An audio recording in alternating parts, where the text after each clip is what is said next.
Kyler Murray has a big decision today, kind of, because I think there's a misperception here that you have to have the paperwork in. That doesn't mean if you have the paperwork in to go into the NFL draft that Kyler Murray is going to play football. But boy, does he have some leverage. This season gave him a whole lot of leverage, and now he wants to be treated like a major league baseball player, not a minor league baseball player, because he signed a minor league contract. I mean, it's a contract with the Oakland A's, but he's being paid to go to the minor leagues for at least a year or two. He wants to be paid as if he's on the roster already. He wants to be on the 40-man roster. Therefore, he would like to get maybe mid to late round guaranteed money that you would get in the NFL. And that's why I think the target price is around $15 million. I would just want to know, the Oakland A's meeting with him, I just want to know what you love. Because I don't want to force you into something or force you out of something. And that's what he's got to be careful, and his agent, Scott Boras, and the Oakland A's. I mean, you could sort of buy him to play baseball, but does he really love baseball? He's going to win either way. But my point has always been, with Kyler Murray, what do you love?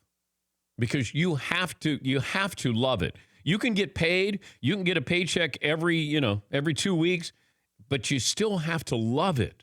And at that position in the NFL, you've really got to love the game. You have to be there early. You have to be there late. You can't take the Michael Vick approach where you sort of mail it in because you got all this talent. You must be the leader. You have to be there all the time.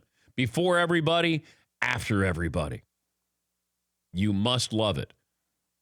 Now, it's different if he's a wide receiver or defensive back, but if you're the quarterback, you're the focal point.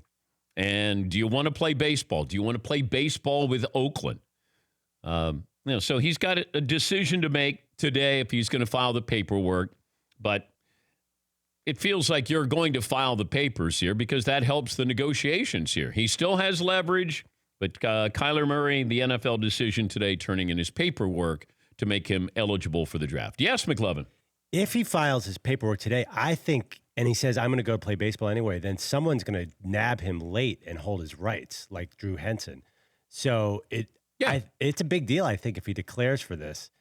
And if he does declare, are we all going to be talking about Giants? Like, are we going to start fitting him to teams? Is that all we're going to talk about for the next 3 months? Well, I also want to know his measurables because I think that's going to – there'll be teams that won't draft him because of his size or lack thereof because he said he was 5'10". And when he said that to us, 6 weeks ago, he was joking when he said, well, I'd like to be listed at 5'10".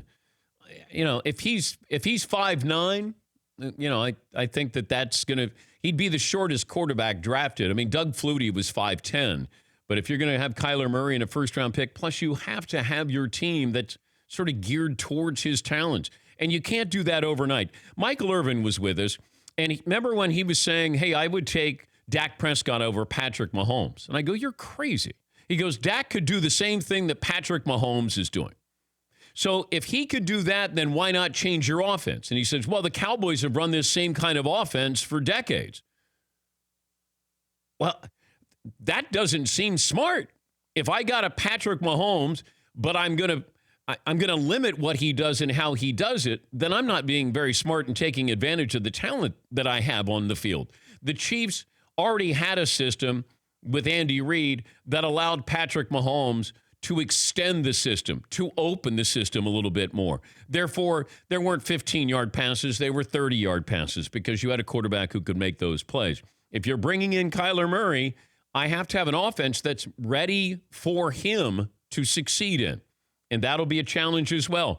The Ravens, you had to have an offense that was going to be geared to Lamar Jackson. The Chiefs have that offense. With the Rams, with Jared Goff, Sean McVay has geared the offense to Jared Goff. See, that's the key with all of this. Who is the GM? Who's the coach? What is the offense that you're running now? And can you plug in Kyler Murray? And that's really difficult to do because he's not your typical quarterback, obviously. For more Dan Patrick Show, tune to Audience Channel 239 on DirecTV or download the Dan Patrick Show app.